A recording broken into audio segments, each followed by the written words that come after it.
Alléluia. Seigneur, merci, merci pour ce temps que tu rends possible et merci pour toutes ces personnes qui sont connectées et qui ont faim, qui ont soif et qui ont besoin de pouvoir encore croître et dans la grâce, bien sûr, mais aussi dans la connaissance de Jésus le Christ. Alors, nous prions par ton esprit afin que ce soir encore, nous soyons édifiés, nous soyons fortifiés, encouragés et encore une fois, fais tomber les écailles de nos yeux et que par ta lumière, que nous puissions voir la lumière comme déclarent les Écritures. Je bénis ce soir, je bénis chaque étudiant qui prend part à cette formation du Maroc au Congo, en France et partout où ceux qui nous suivront seront connectés à cette formation. Prends toute la gloire, car tu es digne de tout recevoir et de tout avoir. Tu es Seigneur et Sauveur. Et Père, c'est avec action de grâce dans l'excellence du nom de Jésus, le Christ, le Seigneur, que nous avons prié ce soir. Amen. Gloire à Dieu. Donc, j'espère que vous continuez à bien m'entendre maintenant qu'on va commencer la leçon. C'est bon, vous m'entendez? Faites un petit pouce là si vous m'entendez. OK, OK. Merci Seigneur. Alors, ce que nous allons commencer ce soir, en fait, c'est la deuxième partie, la deuxième phase de cette formation EMDC, parce que la formation EMDC, c'est une formation qui englobe autant la partie de l'éthique du serviteur de Christ, mais également elle nous permet d'avoir des éléments concernant son caractère, concernant son service. Et nous avons pris le temps en 7 modules de formation de nous attarder un peu sur, on a touché un peu le caractère et on a beaucoup parlé un peu de certaines dispositions que le serviteur de Christ ne doit pas manquer d'avoir, de posséder ou de rechercher. Et on a parlé justement des certaines choses que tout serviteur ne doit pas oublier parce que on n'est pas serviteur pour faire ce que l'on veut. On est serviteur d'un maître et on est serviteur parce que pour servir, Dieu nous a quand même oint, il nous a donné des grâces, des capacités et on a essayé un peu de décrire un peu le profil du serviteur de façon générale. Cette fois-ci, c'est un peu la même chose, mais les 5 modules que nous allons voir, on va creuser un peu plus pour s'intéresser beaucoup plus en détail du serviteur de Christ. Et là, j'insiste sur la notion de Christ, de ceux qui sont réellement, qui ont compris qu'ils sont serviteurs de Christ et, et, et non de Dieu. Alors là, j'ouvre une grosse parenthèse qui peut bousculer certains codes parce que nous avons des serviteurs de Dieu et nous avons les serviteurs de Christ. Les serviteurs de Dieu, ce sont ceux qui parlent de Dieu, qui parlent des choses de Dieu, qui aiment vous parler Dieu ceci, Dieu cela dans la Bible. Ils sont serviteurs de Dieu. Mais je pousse le bouchon un peu plus loin. Je fais exprès hein, de faire cette distinction-là. Et ça a tout son sens de toutes les façons parce que beaucoup de gens parlent de Dieu aujourd'hui et beaucoup de gens prêchent même les choses qui concernent Dieu sans pour autant prêcher l'évangile. Et ça, on le verra justement dans cette deuxième partie parce que ce qui caractérise le serviteur de Christ, c'est quelque part, il y a la personne de Christ et il y a l'évangile de Christ. Et ça, nous le verrons dans cette deuxième partie de la formation. Parce que tous ceux qui parlent de Dieu ne sont pas en train de prêcher l'évangile de Dieu. L'évangile, ce n'est pas parler de Dieu. Et nous le verrons. Parce que aujourd'hui, de façon générale, on a résumé le fait que quelqu'un prêche. On va dire que comme c'est un prédicateur, il nous a prêché l'évangile. Attention, l'évangile, c'est pas parler de Dieu ou de parler des choses de Dieu tout court. Et nous allons le voir parce que là, nous parlons de l'éthique du ministre de Christ. On le précise, le ministre de Christ, parce que il y a des ministres de Dieu tout court. Et il faut que nous comprenions que nous devons passer à la compréhension de notre ministère comme étant le ministère de Christ. Parce que vous allez remarquer que dans l'Ancienne Alliance, il y avait les serviteurs, les ministres de Dieu étaient dans l'Ancienne Alliance. Dans l'Ancienne Alliance, nous avons les ministres de Dieu, ils sont là. Hein, ce qu'on appelle notamment les ministères de prophètes, qui sont des ministres, des serviteurs de Dieu. Ils étaient des serviteurs vraiment de Dieu. Ils parlaient au nom de Dieu, c'était Dieu ceci, Dieu cela, Dieu par-ci, Dieu par-là. Ça, c'est dans l'Ancienne Alliance. Mais dans la Nouvelle Alliance, nous avons aussi un autre type de serviteurs qui sont, eux, les ministres de Christ. Et les ministres de Christ, eux, ils fonctionnent différemment. Ils fonctionnent selon le modèle de Christ. Dans l'Ancienne Alliance, ils n'avaient pas la révélation du modèle de Christ parce que Christ n'était pas encore révélé en chair. Donc, ils n'avaient pas le modèle. Ils étaient juste conduits par Dieu, Dieu les envoyait pour des missions et puis venaient parler ainsi dit l'Éternel. Voilà pourquoi vous allez remarquer cet ainsi dit l'Éternel revenait souvent dans l'Ancienne Alliance. Mais vous remarquerez une chose également pour les lecteurs de la Bible, que surtout quand vous lisez les Actes des Apôtres, que le discours que Dieu tient ou la manière comment Dieu communique avec l'Église, qui est aussi une autre réalité, il n'y a pas de ainsi dit l'Éternel. Je ne sais pas si vous avez fait attention, il n'y a pas de ainsi dit l'Éternel dans la Nouvelle Alliance. Dans la Nouvelle Alliance, Dieu parle différemment. Le Saint-Esprit parle directement. Vous voyez, quand vous lisez Actes des Apôtres, on dit l'Esprit les a parlé, les esprits les a empêchés, mettez-moi à part Paul et Barnabas. Dieu communique différemment. Mais tout ça, ça fait partie du mystère de Dieu dans son plan passant de l'ancienne alliance à la nouvelle alliance. Maintenant, il faut comprendre que dans le plan global de Dieu, il y a l'ancienne alliance et il y a la nouvelle alliance, et chaque alliance fonctionne avec des règles, des principes bien spécifiques. Mais tout ça, ça vient de Dieu. C'est comme le mystère de la loi et de la grâce. La loi venait de Dieu, mais le but de la loi n'était pas de nous rendre meilleurs, n'était pas de nous justifier, n'était pas de nous sanctifier, n'était pas de nous bénir. La loi avait un ministère qui est le ministère de la mort, le ministère qui doit révéler le péché qui est en nous pour nous amener justement à la grâce. Mais pourtant, la loi est bonne, elle est de Dieu, mais c'est l'orientation, c'est sa fonction, c'est sa destinée qui n'était pas une destinée à nous donner la vie. C'est la même chose. L'ancienne alliance, ça vient de Dieu. C'est Dieu qui a mis en place les alliances. Mais le même Dieu, justement, comme il fonctionne avec les alliances, il nous a introduit, nous qui sommes l'Église, dans le mystère d'une alliance qui est en plus supérieure, qui est l'alliance par le sang de Jésus à travers le sacrifice de Jésus à la croix. Donc, c'est quand même important pour nous de retrouver cet équilibre, sinon on va se perdre. C'est pourquoi nous, dans la Christ Academy, nous mettons l'accent sur le Christ, sur le ministère selon Christ. Parce que même ce qu'on appelle les 5 ministères, ce sont les 5 ministères en réalité de Christ. Il a donné les uns comme apôtres, prophètes, docteurs, évangélistes, pasteurs, et on dit que ces personnes-là, elles ont reçu le mandat d'amener le peuple de Dieu à la maturité et à la stature parfaite de Christ. Eux, leur mission, c'est de nourrir, c'est de révéler Christ pour que les gens puissent grandir en Christ. Donc, c'est pas la même chose. Ne confondez pas le ministère dans l'ancienne alliance et le ministère dans la nouvelle alliance. Ça veut dire que le service pour Dieu dans l'ancienne alliance se faisait d'une certaine façon et ça venait de Dieu. Le tabernacle, c'est Dieu qui l'a révélé à Moïse et tout le protocole du travail du tabernacle, c'est Dieu qui l'a révélé à Moïse, mais en réalité, tout cela n'était que l'ombre de la réalité qui devait venir et cette réalité, c'était Jésus. Jésus est la réalité, il est le résumé de toutes ces choses qui semblent être assez complexes dans l'ancienne alliance, il est la réalité. Donc c'est important, c'est pourquoi nous mettons l'accent sur le mot ministre de Christ. Tout le monde n'est pas ministre de Christ.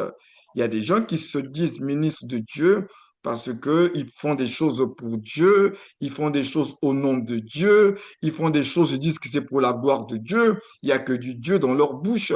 Mais le problème, c'est que dans cette nouvelle dispensation, la satisfaction de Dieu ne passera pas par les œuvres d'un individu et qui dit je veux le faire, c'est pour la gloire de Dieu.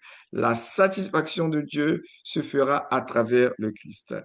Et donc, quand nous sommes dans le Christ et que nous faisons les choses selon le Christ, alors Dieu trouve sa satisfaction parce que le plaisir du Père, il l'a dans le Fils. Le Fils premier-né dans lequel nous sommes et dont nous sommes les frères et que nous sommes appelés à être à la ressemblance et à manifester le caractère, c'est lui qui fait la joie du Père.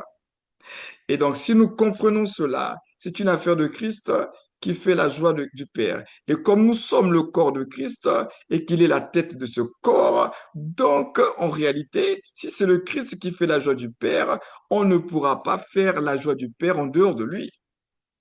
C'est une affaire de Christ et de Christ. Et ça, c'est important. Donc, dans cette deuxième phase de notre formation, nous allons voir, c'est toujours en rapport avec l'éthique. Bon, déjà, s'il faut revenir un peu sur cette définition de l'éthique dans des termes les plus simples, hein. Donc, l'éthique, c'est vraiment un ensemble de principes moraux qui sont à la base de la conduite de quelqu'un. Donc, on met l'accent sur ce qui est moral quand nous parlons d'éthique, qui caractérise la personne sur le plan moral et aussi comportemental. Il n'y a pas que le moral, il y a aussi le comportement qui est là. Et c'est ce que nous allons voir un peu plus en détail dans la seconde phase de notre formation qui va comporter quelques modules sur le sujet. Donc, nous allons voir 5 modules ici dans cette deuxième phase de la formation EMDC. Nous verrons en module 1 qui peut, dans la continuité, être l'équivalent du module 8, puisque l'ensemble de tous ces modules, c'était 12.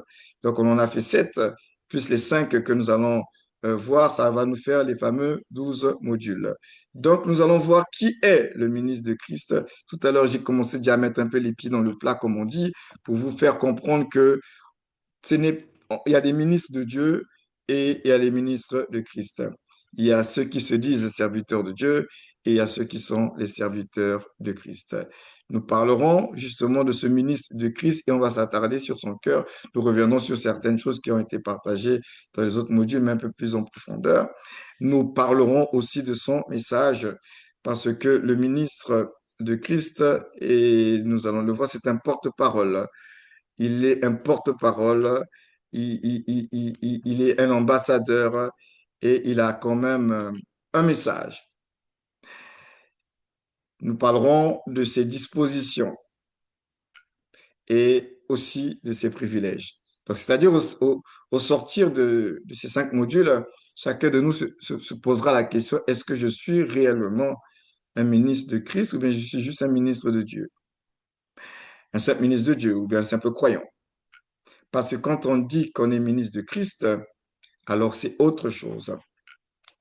Donc, c'est parti, les amis. Nous pouvons y aller sur ce module 1 qui concerne qui est le ministre de Christ. Donc, je demanderai à des lecteurs de la Bible de se préparer déjà parce qu'on va lire des textes que nous connaissons. On va revisiter certains textes et je vais appuyer. Parce que le module 1, nous traitons qui est le ministre de Christ. Mais déjà, tout au commencement de notre formation MDC, on avait pris le soin de dire que ministre ou ministère, ça concernait tout le monde.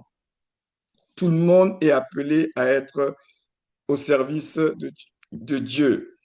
Parce que le ministère, ça veut tout simplement dire le service. Et ministre veut dire serviteur. Donc, ça sert à rien pour nous qu'il y ait des gros mots, hein. Ce sont des mots d'abord très simples que nous, les hommes, aujourd'hui, nous avons compliqués. On a une fâcheuse tendance, nous, les humains, à grossir ou à compliquer les choses que Dieu avait rendues simples dès le commencement. Je vous prends, là, j'ouvre encore une grosse parenthèse.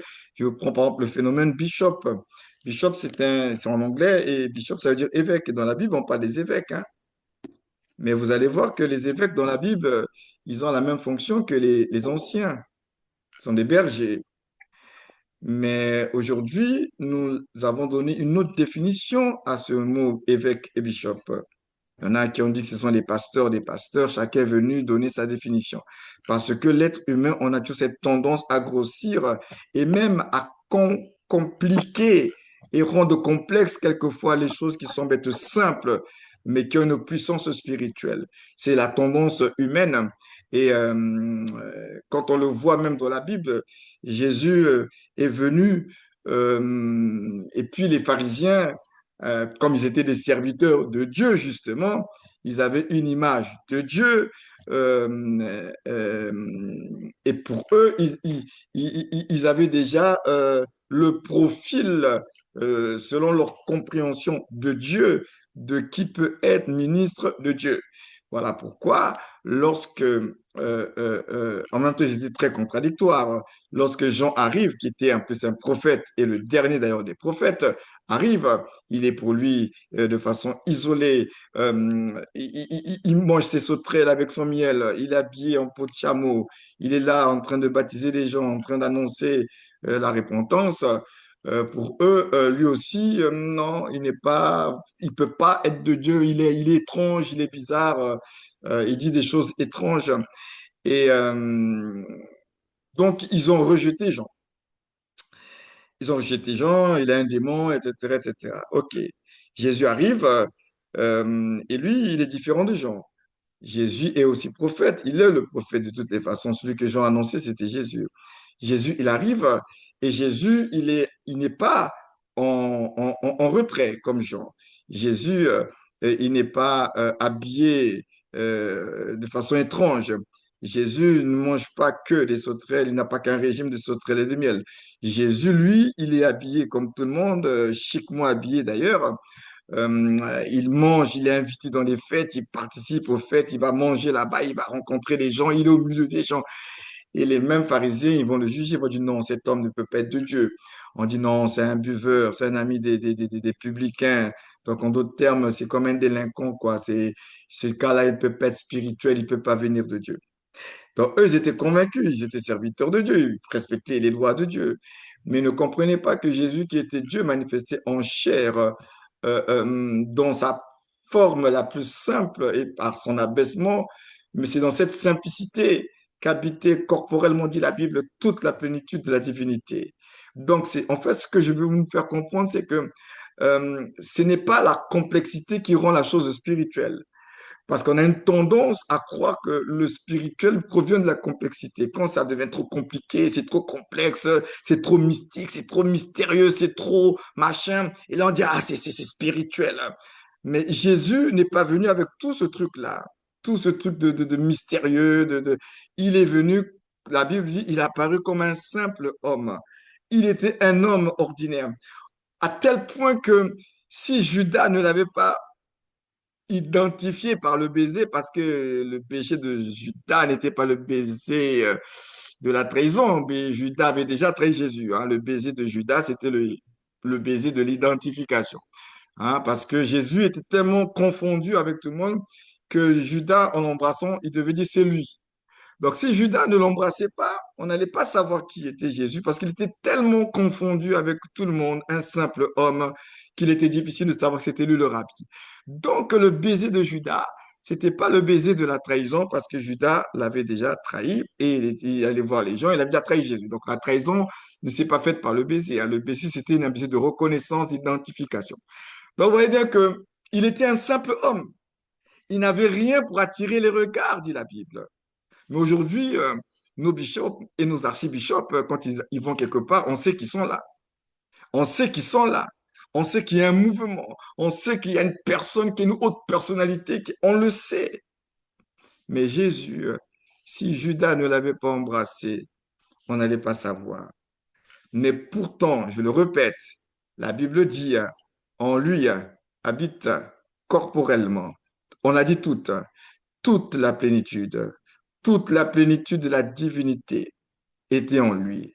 C'est pourquoi la Bible dit que Dieu était en Christ. réconciliant le monde avec lui-même. C'était en Jésus de Nazareth, mais ils n'ont pas reconnu. C'est pourquoi Ésaïe dit, qui a cru à ce qui nous était annoncé? Qui a reconnu le bras de l'Éternel? Ésaïe 53. Il s'est élevé devant nous comme une faible plante, comme un rejeton qui sort d'une terre desséchée. Il n'avait ni beauté ni éclat pour attirer nos regards. Donc, quand vous lisez Ésaïe 53, on nous le présente. Et cet homme qui est présenté dans Ésaïe 53, en le lisant, il va être difficile de croire que c'est de Dieu dont on parle. Voilà pourquoi, lorsque Philippe est dans ce rouleau-là d'Ésaïe 53, il lit l'homme de douleur habitué à la souffrance, il est plutôt l'eunuque éthiopien, il est perturbé, il est troublé. Il ne comprend pas, mais de qui il s'agit? Et Dieu envoie Philippe.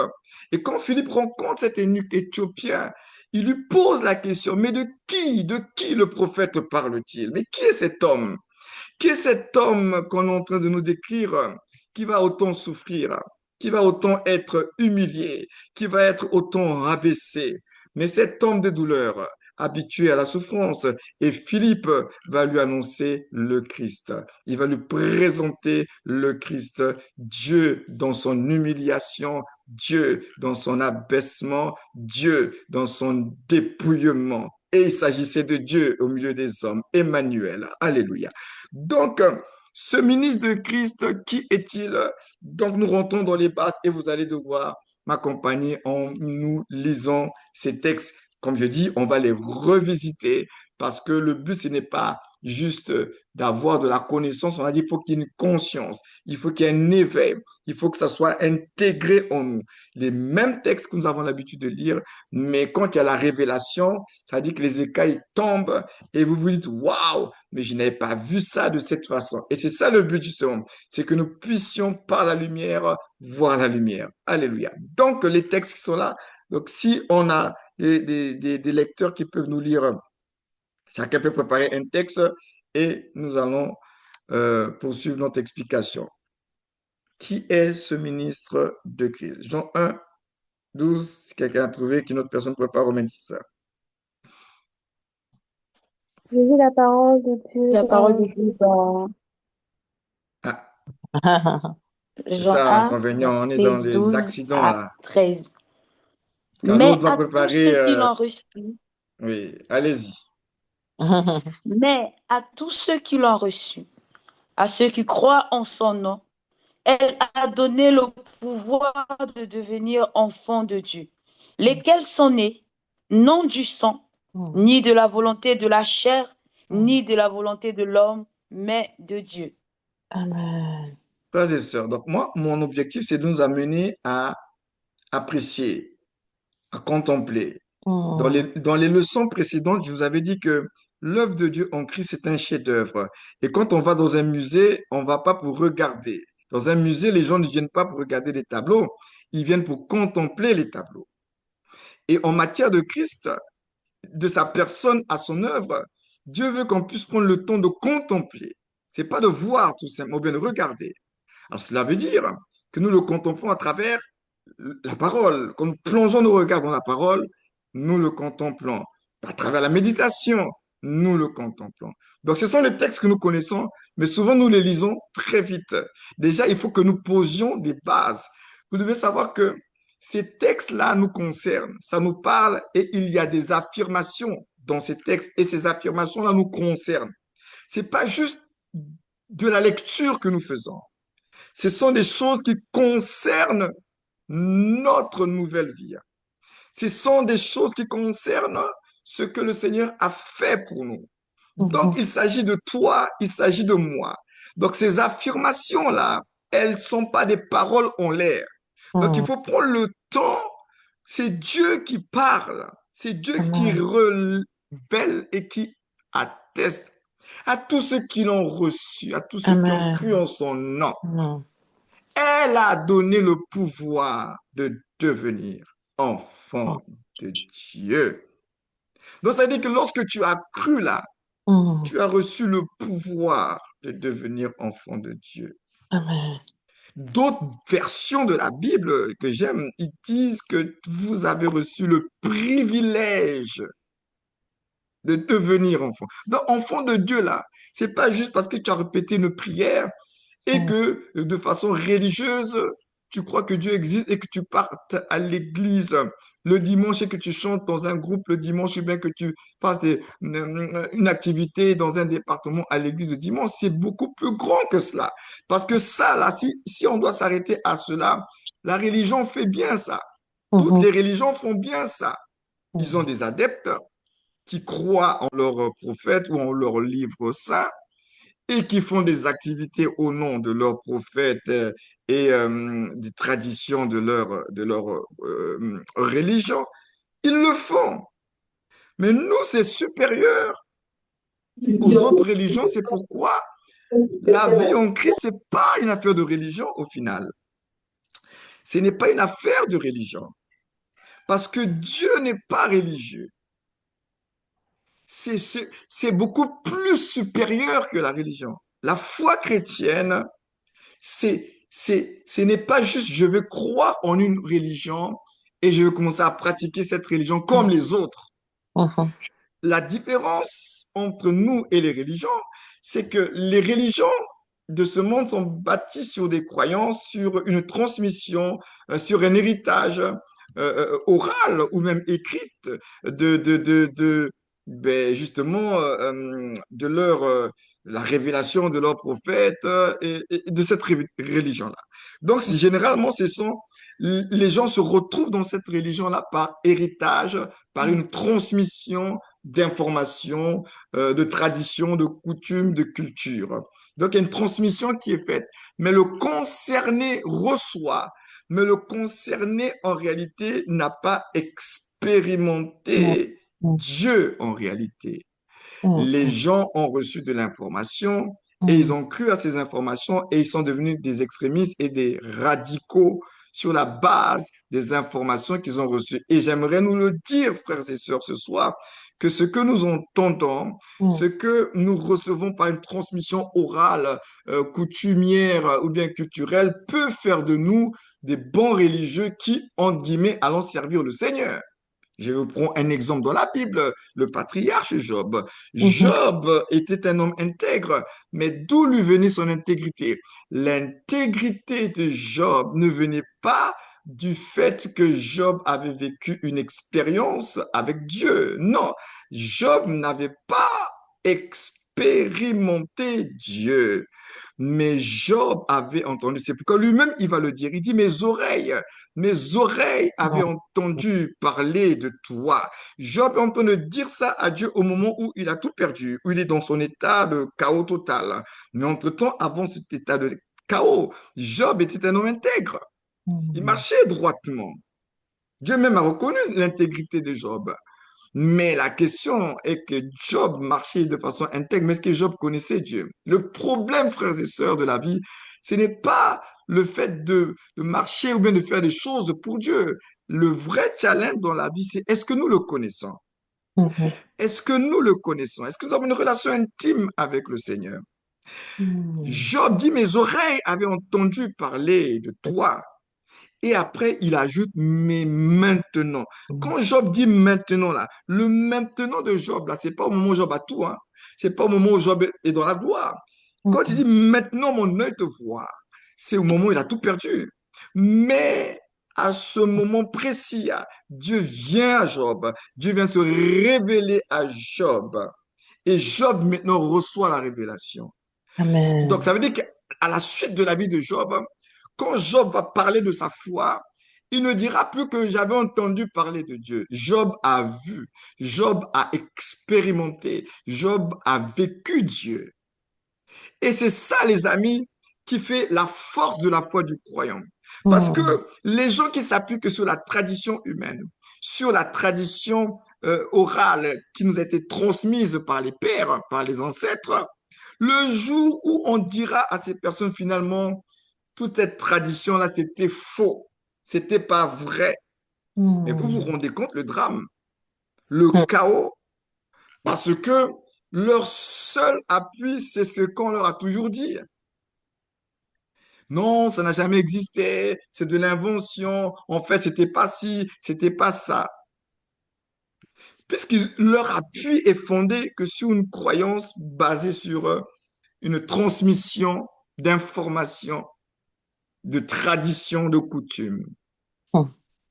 Mais nous, dans le contexte de Dieu et nous, Dieu ne veut pas que notre foi soit basée sur un ensemble d'informations. Dieu veut que notre foi soit basée sur la révélation. Mhm. Pourquoi? Parce que le jour qu'on vous dira, votre Bible, là, ils ont déjà commencé d'ailleurs à le faire, hein, votre Bible, là, elle est falsifiée. Votre Bible, là, ce n'est pas de Dieu. Non, ce sont les Blancs qui nous ont apporté cela. Ce n'est pas vrai. Avec tout le trouble qu'ils sont en train de vouloir semer à travers les écrits, mais si ta foi ne Mhm. repose que sur ces écrits qu'on t'a enseigné depuis que tu es tout petit et le fait que tu partes à l'église, le fait que la science vous démontre, ou la société, avec Mhm. son évolution, leur fameuse évolution, vous démontre que toute votre affaire là, c'était du faux. Mhm.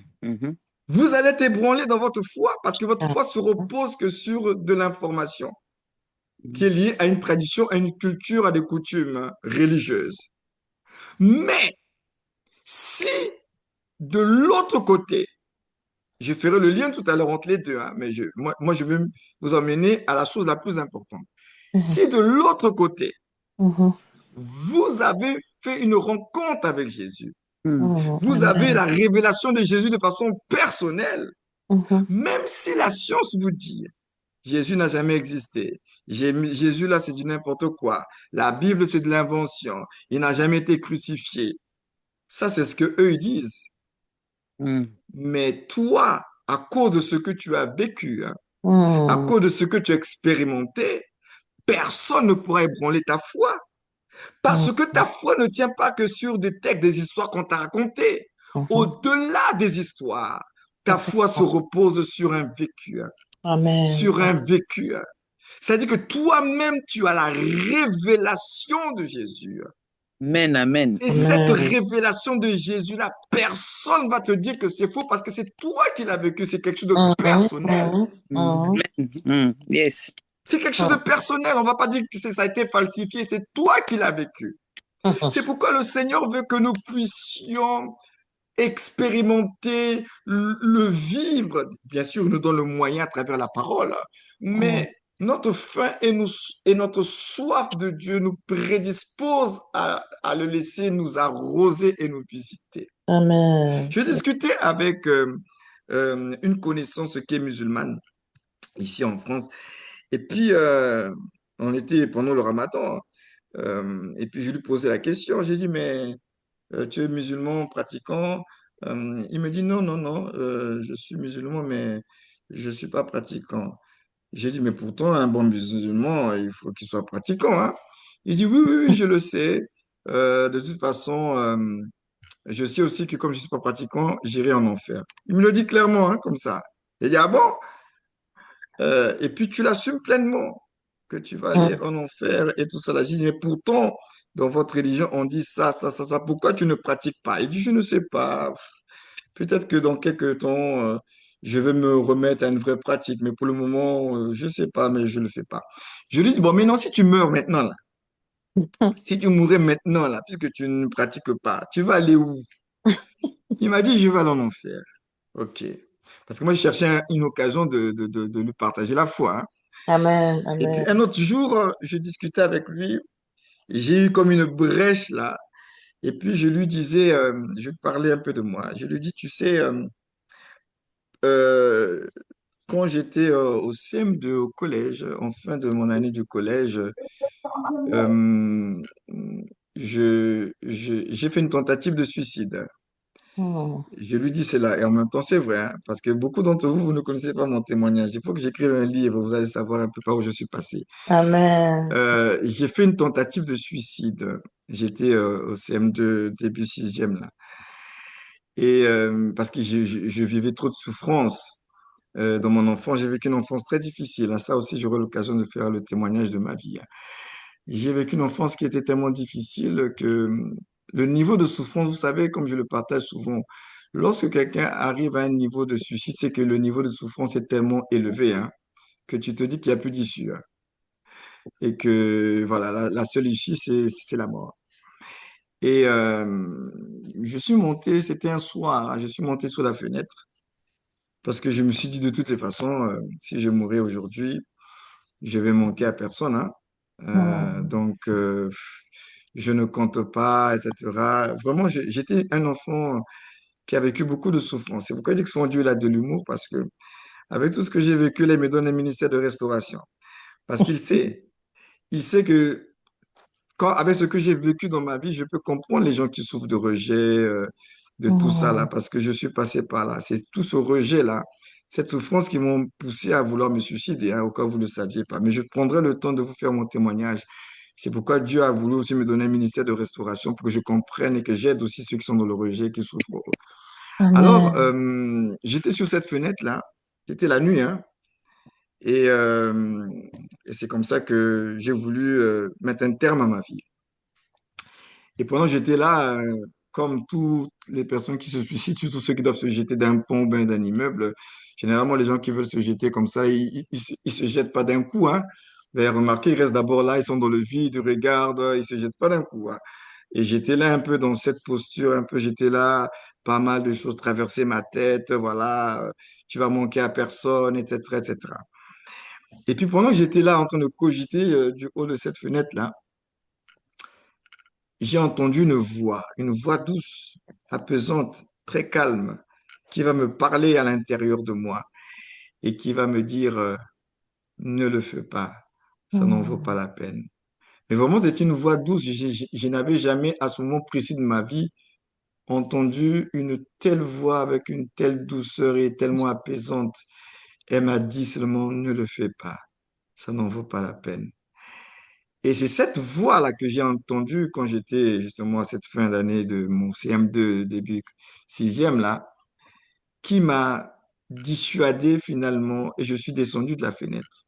J'étais un incroyant, hein, et mhm. je comprenais pas, je restais juste sceptique et puis cette idée, cette pensée de vouloir me suicider, je ne l'avais plus.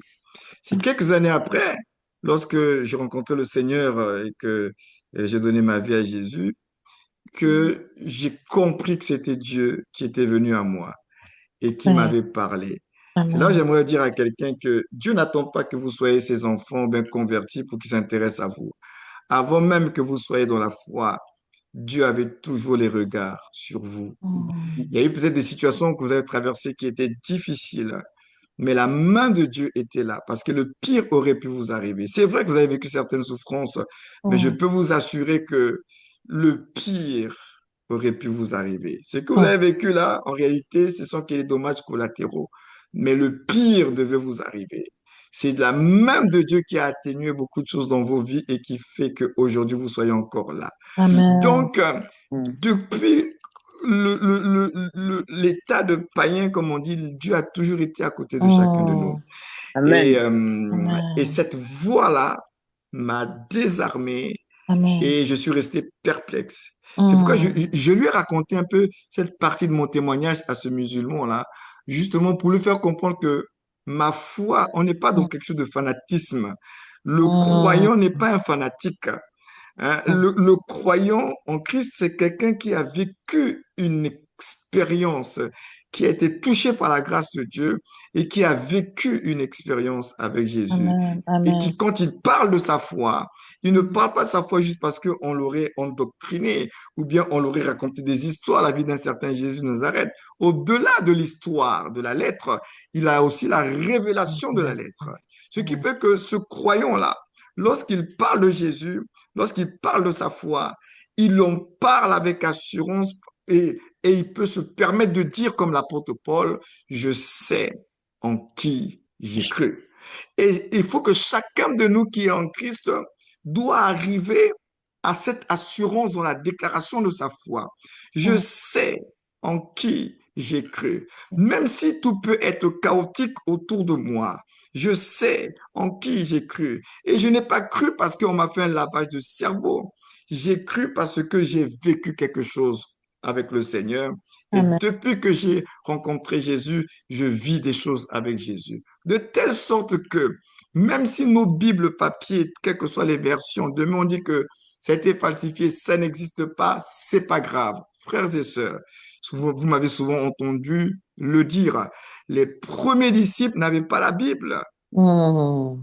Ils n'avaient pas la Bible papier ni sur tablette, ils n'en avaient pas. Ils avaient le Saint-Esprit et l'enseignement des apôtres qui leur parlaient de Jésus. Donc ça veut dire que l'enseignement des apôtres qui leur ont parlé de la vie, de la personne de Jésus, de l'œuvre de Mm. Jésus, avec Mm. le Saint-Esprit, ça a fait de des bons disciples, ils ont bouleversé le monde. Donc, ce n'est pas une question de Bible papier, différentes versions de la Bible. Oui, ce sont des supports aujourd'hui, merci Seigneur. Mais la vérité, c'est que ces mêmes supports-là peuvent devenir les ennemis aussi de notre propre foi. Parce Yes. que les gens vont s'appuyer sur ces supports-là pour dire que vous avez vu vos Bibles-là, il y a trop de versions, c'est falsifié, vos Bibles-là. Non, c'est une affaire de révélation. La Bible écrite, c'est la parole inspirée. Et cette parole inspirée-là nous emmène à la révélation. Maintenant, quand la révélation, elle est là, c'est sûr, il faut s'accrocher à la révélation. Et ça, c'est important, les amis, que vous compreniez cela, que c'est une affaire de révélation. Donc là où vous êtes ce soir, vous devez être sûr, persuadé, convaincu que votre affaire de Jésus, là, c'est pas une affaire parce qu'on vous a dit, on va à l'église, hein, ou bien il y a un mouvement, hein. Au début, ça peut commencer par un mouvement, mais le mouvement doit t'amener maintenant à la rencontre véritable. Pose-toi la question. Depuis que tu es dans le mouvement, dans la mouvance de Christ ou de Jésus, là, est-ce que tu l'as véritablement rencontré? Est-ce que aujourd'hui, si on dit que Jésus n'existe pas, la Bible c'est du gros mensonge, est-ce que tu crois que tu peux survivre? Est-ce que tu crois que tu pourras tenir? Ou bien tu vas être troublé? Est-ce que tu as un témoignage personnel avec Jésus? Autant de questions qui sont très importantes puisque nous sommes en train de parler de ministre, de serviteur de Christ. Ce n'est pas le serviteur de Christ, ce n'est pas un religieux. C'est quelqu'un qui a rencontré le Christ. C'est quelqu'un qui a reçu la révélation de la personne et de l'œuvre de Jésus. Pourquoi, les amis, il ne faut pas être religieux? Après, c'est une étape, hein. On peut commencer religieux puisque la révélation, elle est progressive, hein. C'est-à-dire que tu es religieux, tu as d'abord suivi le mouvement, mais la quête, la faim, la soif que tu as de Dieu, là, il faut que tu puisses l'avoir. Il dit même en tâtonnant, là, tu vas le trouver. Donc, oui, on peut être religieux au départ, mais être religieux, ce n'est pas la finalité, hein. Ça peut être le commencement de quelque chose. Mais la finalité, c'est que il faut que ça nous emmène à la révélation. Et la révélation doit nous emmener à la dernière des choses qui est fondamentale. Ça doit nous emmener à la relation. La relation. Tu rentres maintenant dans une relation avec Dieu, avec le Christ, avec le Saint-Esprit, une relation d'amour, une relation justement de famille. C'est pourquoi lorsque justement à ceux qui l'ont reçu, à ceux qui ont cru en son nom, elle a donné le pouvoir de devenir enfant de Dieu. Enfant de Dieu, et on va le voir par la suite. Tu vas rentrer dans un nouveau type de relation avec le Père. Alors, Romains 18 à 15, est-ce que quelqu'un peut nous lire?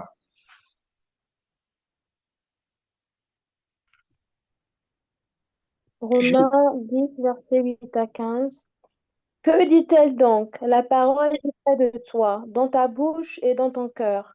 Or, c'est la parole de la foi que nous prêchons. Si tu confesses de ta bouche le Seigneur Jésus, et si tu crois dans ton cœur que Dieu l'a ressuscité des morts, tu seras sauvé. Car c'est en croyant du cœur qu'on parvient à la justice, et c'est en confessant de la bouche qu'on parvient au salut. selon ce que dit l'Écriture, quiconque croit en lui ne sera point confus. Il n'y a aucune différence entre le juif et le grec, puisqu'ils ont tous un même Seigneur, qui est riche pour tous ceux qui l'invoquent. Car quiconque invoquera le nom du Seigneur sera sauvé. Comment donc invoqueront-ils celui en qui ils n'ont pas cru? Et Hmm, comment croiront-ils en celui dont ils n'ont pas entendu parler? Et comment entendront-ils parler s'il n'y a personne qui prêche? hmm. Et comment y aura-t-il des prédicateurs s'ils ne sont pas envoyés? Selon ce qu'il est écrit, qu'ils sont beaux les pieds de ceux qui annoncent la paix, de ceux qui annoncent de bonnes nouvelles. Amen. Amen. Donc, vous voyez, il y a tout un cheminement qui amène finalement à la foi. Et ça passe par écouter le message, la bonne nouvelle. Et nous le verrons, que cette bonne nouvelle qui amène à la foi, ce n'est pas dire aux gens, Dieu il est bon, si tu viens à Dieu là, il va te donner le mariage, il va te donner ceci, il va te donner cela. Certes, ce sont des bonnes nouvelles, mais ce n'est pas la bonne nouvelle. Il faut faire la nuance entre les bonnes nouvelles et la bonne nouvelle. L'évangile, ce n'est pas les bonnes nouvelles de ce que Dieu est capable de faire. Parce que finalement, on se rend compte aujourd'hui que beaucoup de prédicateurs, qui ne sont pas forcément des prédicateurs de Christ, nous annoncent des bonnes nouvelles de ce que Dieu est capable de faire. Si tu viens à Jésus, Dieu va te délivrer, il va te guérir, le mariage, le visa. Oui, c'est la toute-puissance de Dieu. Dieu est tout-puissant. Donc, à travers la toute-puissance de Dieu, il peut faire toutes ces choses-là. Mais les bonnes nouvelles, c'est pas ça qui nous emmène à la foi véritable qui fera de nous un enfant de Dieu.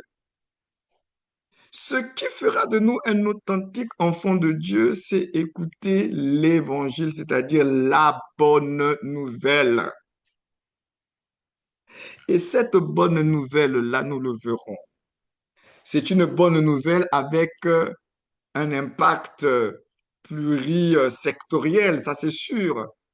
Mais c'est d'abord une bonne nouvelle, c'est un message. Et ça, ce n'est pas dire aux gens ce que Dieu est capable de faire, parce qu'aujourd'hui, beaucoup de gens prêchent ce que Dieu est capable de faire. Et on appelle ça l'évangile. L'évangile, c'est pas dire aux gens ce que Dieu est capable de faire. Dieu guérit, Dieu sauve. Parce que vraiment, il faut qu'on se dise des vérités, hein. Affaire de guérison là, même le diable, il guérit. Même le diable, il donne des enfants à ceux qui n'en ont pas. Vous n'avez pas entendu des histoires où les gens avaient du mal à concevoir, ils sont allés voir, consulter des gens, ils ont fait des sacrifices, des offrandes, et puis la femme, elle est tombée enceinte. Le diable aussi fait des choses surnaturelles. Donc, on ne peut pas mesurer Dieu sur la base du surnaturel parce que il y a une guérison qui est là, et puis il y a une femme qui a accouché là-bas pour dire qu'Alléluia, c'est de Dieu. C'est au-delà du spectaculaire et du surnaturel, à la manière tape à l'œil du monde.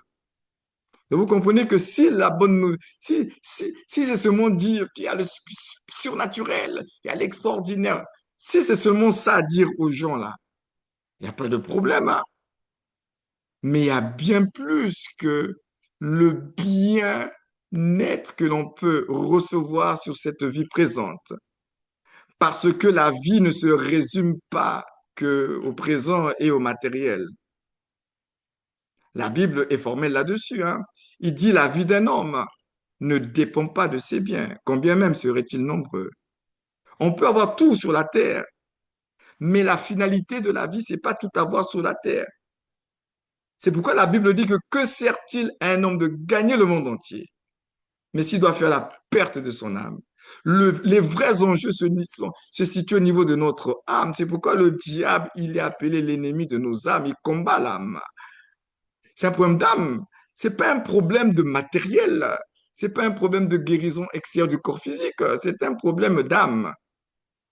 S'il réussit à garder captives nos âmes, dans ces futilités-là, il a gagné déjà. On est perdu. Donc la perdition, c'est pourquoi vous allez voir qu'il y a des gens qui, extérieurement, ils semblent être des hommes libres, mais à l'intérieur, ils sont dans leur âme, ils sont des captifs, des prisonniers. La vraie liberté, c'est pas celle qui est extérieure, c'est celle qui se vit à l'intérieur. Ça commence de l'intérieur.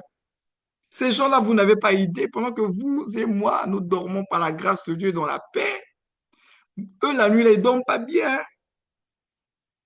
En journée, vous les voyez avec l'apparence, ils sont bien, grosse voiture, mais la nuit, là, ils dorment pas bien, ces gens-là. Parce que il y a des choses que même le diable ne peut pas donner à un être humain. C'est pourquoi, les amis, Dieu vient nous donner ce qui ne va pas s'arrêter dans le temps, dans le temporaire, là. Pourquoi on dit que nous avons reçu, on dit quoi?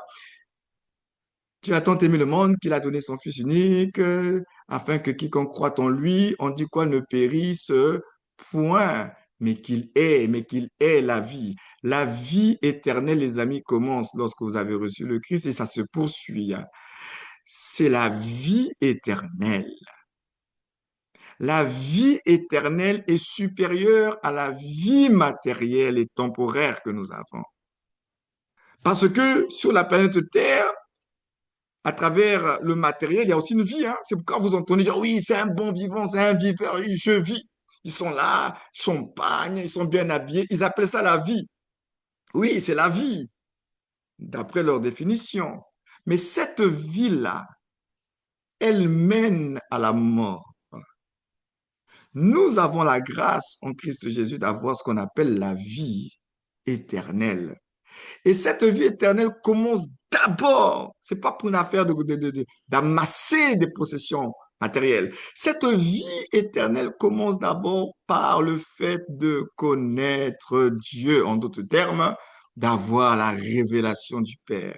Lorsque nous avons la révélation du Père, nous sommes des hommes et des femmes heureux. C'est pourquoi, lorsque Simon a eu la révélation de Christ par le Père, lui-même, il lui a dit, tu es heureux, heureux, tu es heureux, Simon, fils de Jonas, tu es heureux.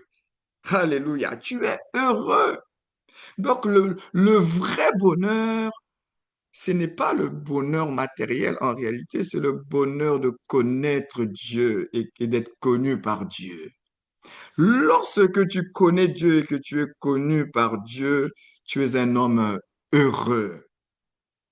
Tu es un homme heureux, même si matériellement tu n'as pas le dernier modèle du téléphone ou la dernière voiture qui est sortie. Ce n'est pas ça. Ton bonheur ne dépend pas des possessions matérielles. Les choses matérielles sont utiles pour accomplir la mission sur la terre en fonction de l'appel de chacun de nous. Mais ce ne sont pas les choses matérielles qui rendent un homme heureux. Les richesses et le matériel, ça ne rend pas heureux quelqu'un. On est heureux parce que on a la paix avec Dieu. On a la joie de l'esprit, hein. On est heureux parce que on est enfant de Dieu. On est heureux parce qu'on sait que même si on mourait aujourd'hui, nous serons dans la gloire avec le Père. On est heureux parce qu'on sait que maintenant qu'on est en Christ, nous ne goûterons pas à la seconde mort. Alléluia. Donc, c'est ça ce qui rend heureux le chrétien. Mais nous sommes tellement focalisés, le diable s'est arrangé à nous faire regarder que aux choses de la terre, aux choses matérielles de la terre. Nos âmes sont en souffrance que pour les choses de la terre, au lieu de nous intéresser aux choses qui concernent le royaume de Dieu. C'est pourquoi nous sommes en souffrance. Il s'est arrangé à garder nos regards sur les choses de la terre. La vie éternelle, c'est qu'ils te connaissent, toi, le véritable Dieu, et celui que tu as envoyé, Jésus-Christ. La véritable vie, c'est Jésus. C'est pourquoi Paul, ayant compris cela, il a fait plusieurs déclarations. Christ est ma vie. Christ est ma vie. Et votre Bible dit, lorsque Christ, votre vie paraîtra, vous paraîtrez aussi avec lui. Paul ajoute encore que tout ce qui était un gain pour moi, je regarde cela comme de la boue à cause de l'excellence, de la connaissance de Jésus-Christ pour lequel j'ai renoncé à tout. L'excellence de la connaissance de Jésus-Christ, on peut le résumer par la vie éternelle. Donc Paul a découvert la vie éternelle et il dit cette vie éternelle-là, elle est supérieure à la vie que j'avais autrefois. Donc la vie que j'avais autrefois, Paul dit non, je regarde ça comme de la boue. Il n'y a pas d'avantage là-bas. Mon avantage, c'est la vie éternelle à travers la connaissance de Jésus-Christ. C'est une question de vie. La vie éternelle ou la vie temporaire et matérielle. Mais Paul a dit, j'ai renoncé. Je me suis concentré sur la vie éternelle à travers la connaissance de Jésus-Christ. Alléluia. Un ministre de Christ, il doit justement réaliser cette bonne nouvelle de son changement de statut. Il a reçu le privilège. C'est un privilège. 2 Corinthiens 5, 19 que nous connaissons tous. Si quelqu'un peut le lire. Je lis 2 Corinthiens 5, 19 à 21. Car Dieu était en Christ, réconciliant le monde avec lui-même, imputant point aux hommes leurs offenses, et il a mis en nous la parole de la réconciliation. Nous faisons donc des fonctions d'ambassadeurs pour Christ, comme si Dieu exhortait par nous. Nous vous en supplions au nom de Christ, soyez réconciliés avec Dieu. Celui qui n'a point connu le péché, il l'a fait devenir péché pour nous, afin que nous devenions en lui justice de Dieu. Amen. Vous avez entendu? Afin que nous devenions en lui. Tout à l'heure, on avait lu le texte qui dit qu'à ceux qui l'ont reçu, ceux qui ont cru en son nom, elle a donné le pouvoir de devenir. Le devenir, là, il y a beaucoup de dons. Dans le devenir, là. Dans le devenir, là aussi, il y a aussi justice de Dieu. Dans le devenir, là, il y a enfant de Dieu. Dans le devenir, là, il y a nouvelle création. Dans le devenir, là, il y a le fait que nous soyons maintenant du royaume de Dieu, fils de Dieu. Donc, devenir, là, le privilège que nous avons après avoir cru en Jésus-Christ, nous n'avons pas idée de cela. Donc, celui qui est le serviteur de Christ, lui, il a mesuré cela. Amen. Mais le problème se situe à cet endroit-là. Et on va lire les textes et ensuite je vais encore prendre le temps de réexpliquer ça. Moi, ils ont entendu parler de cela. Romains 8, 29, les textes qui sont là, on va les lire d'abord et ensuite je vais expliquer. Romains 8, 29 et qu'une autre personne prépare Galate et l'autre 1 Jean 3, 1 à 2. Romains 8, 29, je lis au nom de Jésus. Amen. Car ceux qu'il a connus d'avance, il les a aussi prédestinés à être semblables à l'image de son Fils, que son Fils fut le premier-né entre plusieurs frères. Amen. Vous avez entendu ça. Pourquoi on parle d'enfant ou fils de Dieu? Parce que n'oubliez pas que le texte que nous avons lu au départ, c'est le fameux Jean 1,12 où on dit qu'à tous ceux qui l'ont reçu, à ceux qui croient en son nom, elle a donné le pouvoir de devenir enfant de Dieu. Donc, on veut chercher à comprendre, bon, cette affaire d'enfant de Dieu-là, concrètement, c'est quoi exactement? C'est pourquoi nous parlons enfant ou fils de Dieu. Et là, Romains 8, 29 dit que ceux qu'il a connus d'avance, tout à l'heure, je vous ai dit que Dieu n'a pas attendu qu'on soit en Christ pour s'intéresser à nous. Nous étions connus d'avance. Avant, quand on disait des païens, en faisant notre pagaille, avec nos souffrances, Dieu était là. Ceux qu'il a connus d'avance, il les a prédestinés. Il les a prédestinés à faire quoi? Il les a prédestinés à faire quoi? Quel est le verbe utilisé? À être semblable à l'image. À être semblable. Dans d'autres versions de la Bible, on dit devenir. À être semblable à l'image de son Fils. Mais ça ne s'arrête pas là. Afin que son Fils soit le premier-né de quoi? Plusieurs frères. Donc, ça veut dire, on va dire, la Bible, je vous dis que Dieu n'est pas en train de s'amuser. Ce que Dieu dit, ce sont des choses vraies et réelles. Donc, en d'autres termes, ça veut dire que celui qui est en Christ, il est qui par rapport à Christ? Le frère. Ah, quand vous lisez, ça ne vous choque pas? Amen. Ou même ça ne vous réjouit pas. On dit que vous êtes les frères. Mm. Frères. Vous Amen. savez, la religion nous l'a tellement présenté que dans la dimension le Seigneur, le Dieu Tout-Puissant, le Seigneur, le Dieu Tout-Puissant, il n'aime pas ça, il ne faut pas faire ci, il ne faut pas faire ça, que quand la Bible elle-même, on vient nous dire, mais ce Jésus-là, qui est Dieu finalement, manifesté en chair, on dit qu'il est notre frère. Mm. Donc là où tu es, tu dois te dire que cette affaire-là, c'est pas seulement une affaire de Seigneur, Seigneur, hein, c'est une affaire de famille. Amen. C'est une affaire de famille. Je suis enfant de Dieu, pas un enfant de Dieu isolé. Mm. Je ne suis pas enfant de Dieu, fils unique de Dieu, parce qu'il n'y a qu'un seul fils unique de Dieu dans lequel nous bénissons la grâce pour devenir. Mais nous sommes dans une famille et nous avons le premier-né. Mm. Et le premier-né, c'est le grand frère. Amen. Donc, vous devez comprendre que l'enfant de Dieu, il est frère de Jésus. Mm.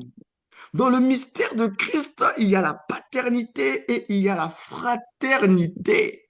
Amen. Mm. En Christ, nous sommes frères, mais nous sommes aussi fils. Amen.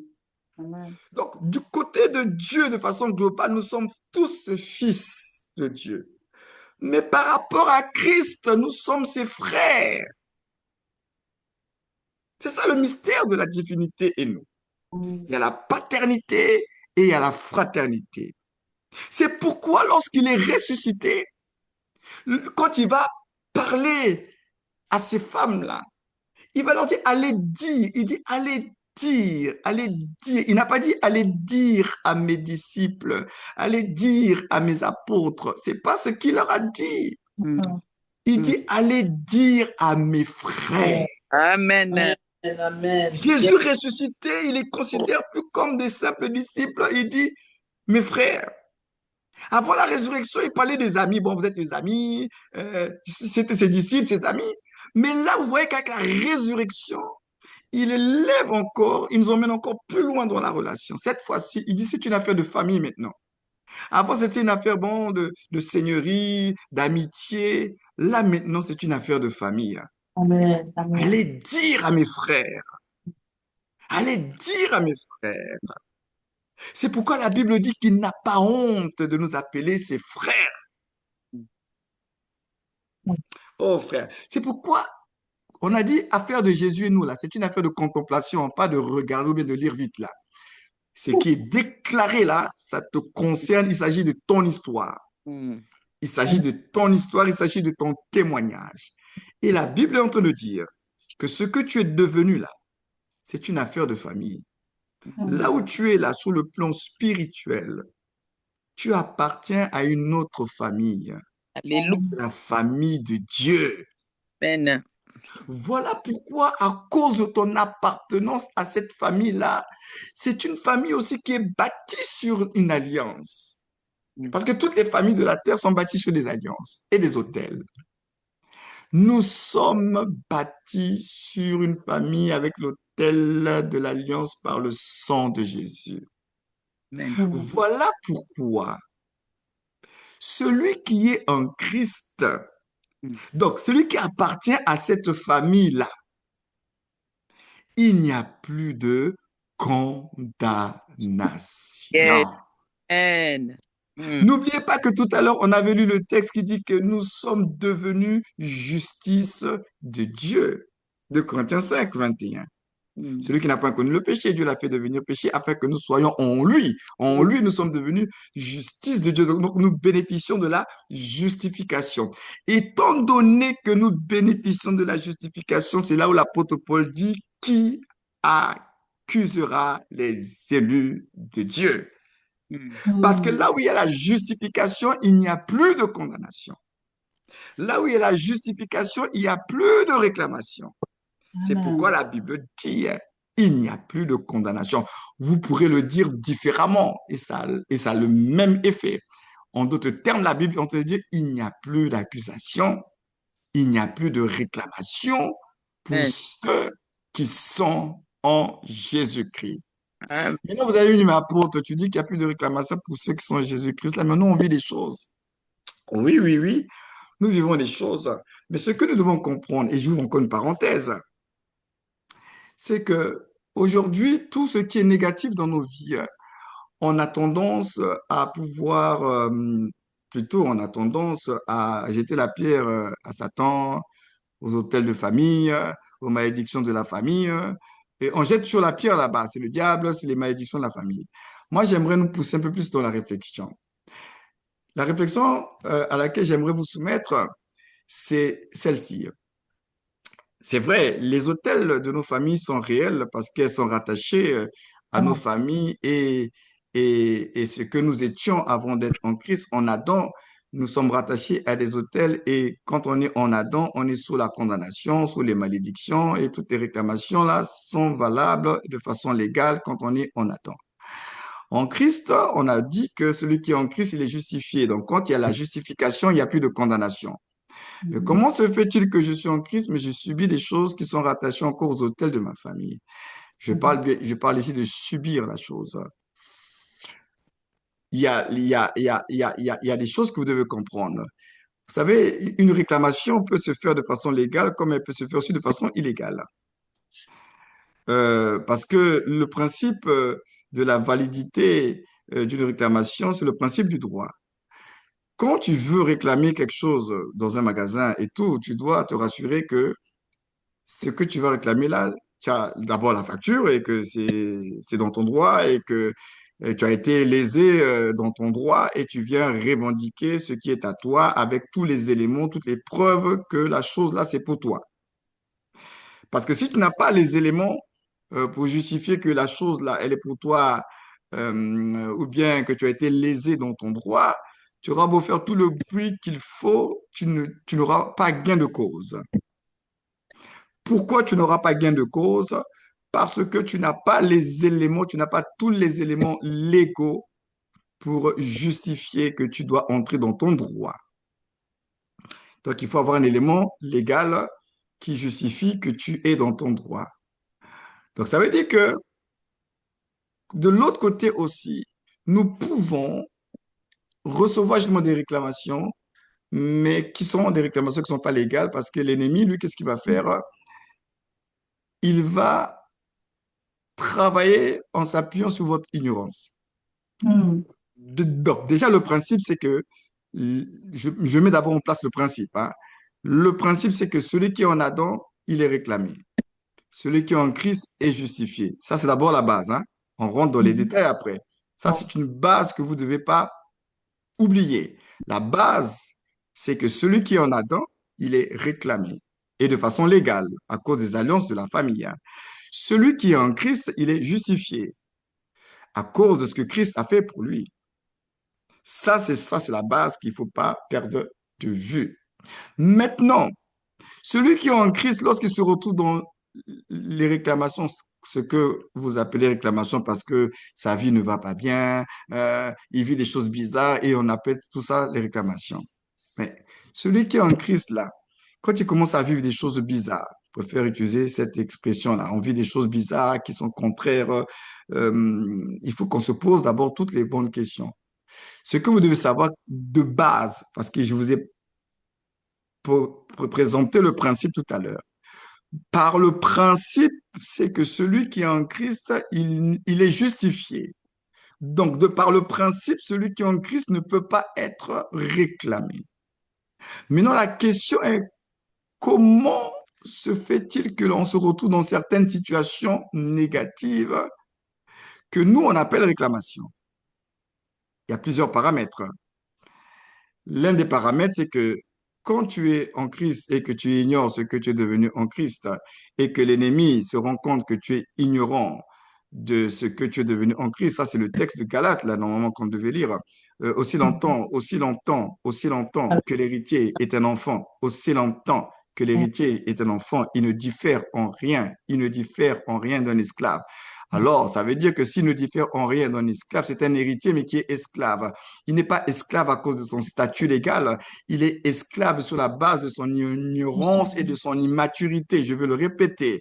Il n'est pas esclave de par son statut légal, il est esclave et dans la servitude à cause de son ignorance et de son immaturité. C'est pourquoi on dit qu'aussi longtemps qu'il est dans cet état-là, il va vivre comme un esclave. Donc, il va vivre avec les conséquences et les effets d'un esclave, n'est pas parce que c'est sa destinée, pas parce que c'est son état légal, mais c'est tout simplement sur la base de son ignorance et de son immaturité, l'ennemi va le malmener. Ça, c'est une première hypothèse. Deuxième hypothèse, n'oubliez pas aussi, les amis, que en dehors des alliances et des autels de nos familles, n'oubliez pas qu'il y a cette question de péché. Le péché a des conséquences. Là où la Bible est formelle, que l'âme qui pêche, c'est elle qui mourra. Le salaire du péché, c'est la mort. Donc, ça veut dire qu'un enfant de Dieu, tu es en Christ, mais si tu joues avec le péché, si tu ne confesses pas le péché, si tu pratiques le péché, sache que le péché non confessé et pratiqué va produire la mort, et la mort sous toutes ses formes. Donc, il y a des situations dans ta vie avant de commencer à penser que c'est une affaire d'autel ou bien des alliances de ta famille parce que peut-être que il y a des situations que tu vis dans ta vie tout simplement à cause du péché, à cause des choix que tu as faits, à cause des mauvaises décisions que tu as prises. Tu as ouvert des portes et tu subis les conséquences parce que là aussi, il y a un principe. Le principe dit que l'âme qui pêche, c'est elle qui mourra. On a dit l'âme qui pêche, on a dit l'âme qui pêche, pas la personne qui pêche, on dit l'âme qui pêche. Sachant qu'en Christ, nous avons une âme qui est dans le renouvellement. L'âme qui pêche, c'est elle qui mourra. Donc, ça veut dire qu'en Christ Jésus, je peux pécher et si je ne me réponds pas, et si je ne traite pas la question du péché, je vais vivre des situations bizarres dans ma vie. Hein. Mais maintenant, les situations bizarres que je vais vivre dans ma vie, c'est pas dire que parce que je les vis que c'est une affaire d'alliance ou bien des autés de la famille. C'est le péché avec ses conséquences. Donc, ne vous précipitez pas à parler d'autel à tout va. Il y a des situations dans vos vies qui ce sont des questions de péché que vous n'avez pas réglées. Il y a des pratiques que vous faites et vous ne vous répondez pas. Il y a des conséquences. La désobéissance aussi, par exemple. Un enfant de Dieu qui marche que dans la désobéissance, que dans la désobéissance. Mais la désobéissance a des conséquences. C'est pas une affaire à ce moment-là d'autel ni d'alliance de la famille qui sont en train de te bloquer. Il y a des choses qui bloquent ta vie parce que soit tu marches dans la désobéissance. Il y a des choses qui bloquent ta vie parce que tu vis dans le péché. Ça n'a rien à voir avec les autels de ta famille. Parce que n'oubliez pas, la question des autels et de leurs conséquences, c'est que ça s'impose à toi. C'est même pas toi qui es responsable, tu subis. Les histoires des autels, c'est que c'est toi qui subis le mal. Tu subis les conséquences et ça vient se manifester dans ta vie. Tu fais que subir, tu n'as rien fait. Et tu ne fais que subir parce que des lois ont été établies. Mais de l'autre côté, lorsque tu pêches, lorsque tu désobéis, c'est toi-même qui engage, qui ouvre des portes. C'est toi-même qui te mets dans les problèmes. Là, ce n'est pas un mal que tu vas subir, c'est un mal que toi-même tu provoques par ta désobéissance. Par contre, les histoires des autels de ta famille, c'est pas toi qui les as provoquées, c'est l'alliance de la famille qui les provoque parce que tu fais partie de cette famille-là et tu subis cela. Donc, vous voyez qu'il faut faire la nuance entre ce que tu subis indépendamment de ce que tu aurais pu faire comme bonne ou mauvaise œuvre liée aux autels de ta famille, et de l'autre côté, ce que tu vas subir parce que tu joues avec le péché, tu marches de la désobéissance, toi-même tu as provoqué les choses. Donc c'est pourquoi à partir de ce soir, ne vous précipitez pas à avoir les regards que sur les autels, mais regardez bien votre vie. Est-ce que tu marches de l'obéissance? Est-ce que tu marches en conformité avec la parole de Dieu? Maintenant, si tu marches dans l'obéissance, si tu marches dans la conformité à la parole de Dieu et que tu subisses des choses bizarres, c'est à ce moment-là, maintenant, en tant qu'enfant de Dieu, pas un bébé, un enfant, mais bien plus encore un fils, en tant que fils de Dieu, tu dois maintenant prendre position dans la foi. C'est là où maintenant tu rentres dans ce qu'on appelle le combat de la foi. Parce que là, on est en train de te toucher, on est en train de te soustraire des choses qui font partie de ton héritage. Et donc là, à ce moment-là, tu te lèves dans la foi et tu combats le combat de la foi. C'est pourquoi lorsque Satan a réclamé Pierre, Jésus n'a pas dit, j'ai prié pour qu'ils ne viennent plus vous réclamer, hein. Quand il a réclamé Simon, bien sûr. Il dit, j'ai prié pour ta foi. J'ai prié pour que ta foi ne défaille point. J'ai prié pour ta foi. C'est une question de foi. Lorsque tu marches dans l'obéissance, lorsque tu n'es pas dans l'ignorance et que tu vis des choses bizarres en tant qu'enfant de Dieu, sache que à ce moment-là, Dieu t'appelle à prendre position dans la foi. C'est que l'ennemi veut te dépouiller de quelque chose alors qu'il n'a pas le droit légal. C'est à toi maintenant, de par ta position de la foi, de lui dire non, non, non, non, non, tu n'as pas le droit légal, ça m'appartient, je suis enfant de Dieu, je suis justifié. Et là, tu rentres dans le combat qu'on appelle le combat de la foi. Beaucoup de chrétiens ne comprennent pas cette affaire-là. Voilà pourquoi vous faites que pleurnicher, pleurer, Seigneur, je ne comprends pas ma vie. Et Dieu, beaucoup n'engagent pas la foi. Pourtant, la Bible dit, la victoire qui triomphe du monde, c'est votre foi. Votre Bible dit, résistez au diable avec une foi ferme. On a dit avec une foi ferme. Pourquoi on précise avec une foi ferme? Il faut être déterminé. Tu sais ce qui est à toi. Tu dis non, il est hors de question. Ça, c'est pour moi. Je refuse de ne pas jouir de cela et je refuse de perdre cela. Donc, l'un des problèmes de la chrétienté, c'est le problème de la foi. C'est pourquoi il a dit que mon juste vivra par la foi. Tant que vous ne comprendrez pas le mécanisme de la foi dans la vie chrétienne, c'est pourquoi on est en train de mourir et périr. Parce que Dieu, dès le départ, il avait dit que tu vivras par la foi. Il n'y a pas un autre moyen par lequel tu vivras et tu tiendras dans la vie. Il dit c'est pas la foi. Mais cette foi-là, nous l'avons minimisée. Et on est dans d'autres méthodes, dans d'autres techniques et on a oublié la foi. Il dit mon juste vivra. Nous triomphons par la foi. Mais il faut comprendre, c'est quoi cette affaire de foi? Or, la foi, elle se repose sur la révélation de la parole. Qu'est-ce que Dieu dit? Qu'est-ce que Dieu dit à ton sujet? Qu'est-ce que Dieu a fait pour toi? C'est là où, comme je vous le disais, nous passons de simples auditeurs à des personnes qui ont pleinement pris conscience de leur valeur, de qui ils sont.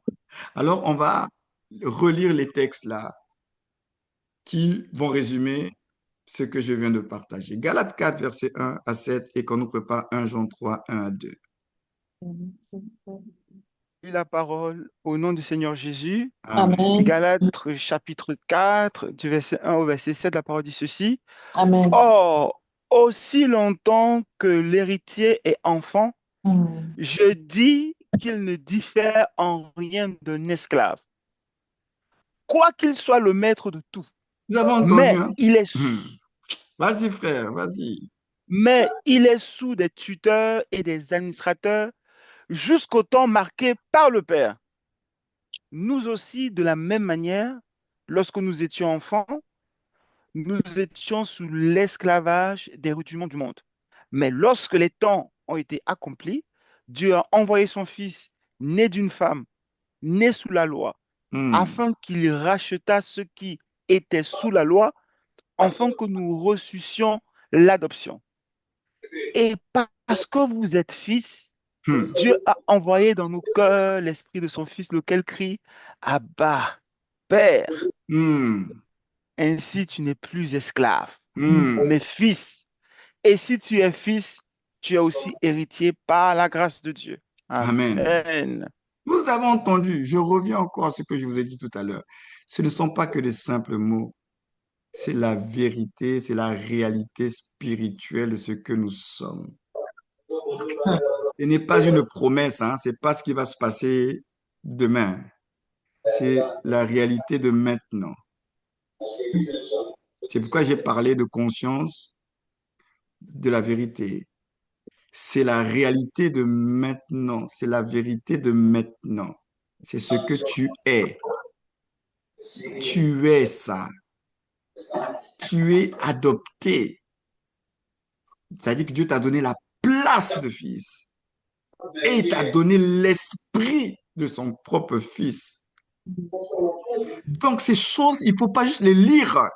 Il s'agit, on est en train de te rappeler qui tu es.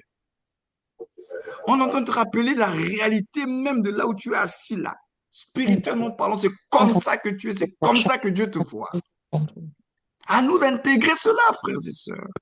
Maintenant, c'est une question d'intégrer. Je crois ou je ne crois pas. Je prends ça au sérieux ou je ne prends pas ça au sérieux. C'est pourquoi le diable, il est en train de voir les plaisantins, ceux qui ne prennent pas leur vie chrétienne au sérieux, et ce sont ceux-là qu'il malmène. C'est une affaire sérieuse, frères et sœurs. 1 Jean 3, 1 à 2, est-ce qu'on peut nous lire cela? Jean 3. 1 Jean 3, 1 à 2. 1 Jean 3, 1 à 2, je lis au nom de Jésus. Amen. Si vous voyez l'amour, le Père nous a témoigné pour que nous soyons appelés enfants de Dieu. Hmm, Et nous le sommes. hmm, Si le monde ne nous connaît pas, hmm. c'est qu'il ne l'a pas connu. Bien-aimés, nous sommes enfants de Dieu et ce que n'a pas été manifesté, mais Dieu, lorsque cela sera manifesté, nous serons semblables à lui parce que nous le verrons tel qu'il est. Amen. Voyez quel amour le Père nous a témoigné pour que nous soyons appelés enfants de Dieu. Et il dit, et nous le sommes, pas nous le serons, nous le sommes. Si le monde ne nous connaît pas, c'est qu'il ne l'a pas connu, lui. Mm. Bien-aimés, nous sommes maintenant, frères et sœurs, maintenant, Amen. au moment où nous sommes en train de parler ce soir, à l'instant, là où tu es assis, là, dans ton lit, dans ton fauteuil, on dit maintenant. Mm. Amen. Nous sommes maintenant enfants de Dieu. Amen. Et ce que nous serons un jour n'a pas encore été révélé. C'est-à-dire, ce que nous serons un jour ici, on parle de notre état d'homme fait lorsque nous atteindrons la stature parfaite de Christ.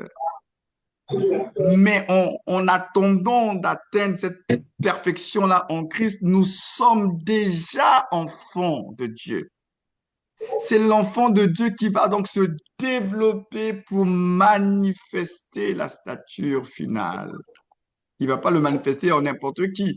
Ce sont ceux qui sont en Christ qui vont devenir comme Christ. Si tu n'es pas en Christ, tu ne peux pas devenir comme Christ. Donc la base, ça commence d'abord, il y a une base.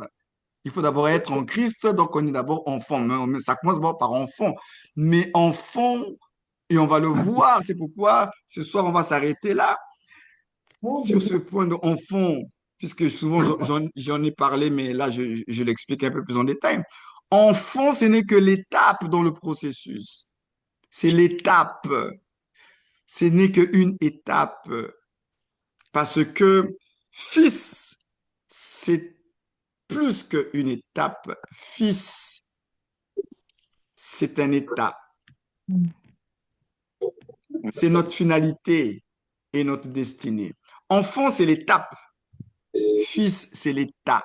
Donc, l'état final, là, c'est fils, c'est pas enfant. C'est comme le papillon et la chenille. La chenille a une vie, hein? La chenille a une vie. Mais la vie de la chenille, une chenille n'est pas destinée à rester chenille toute une vie.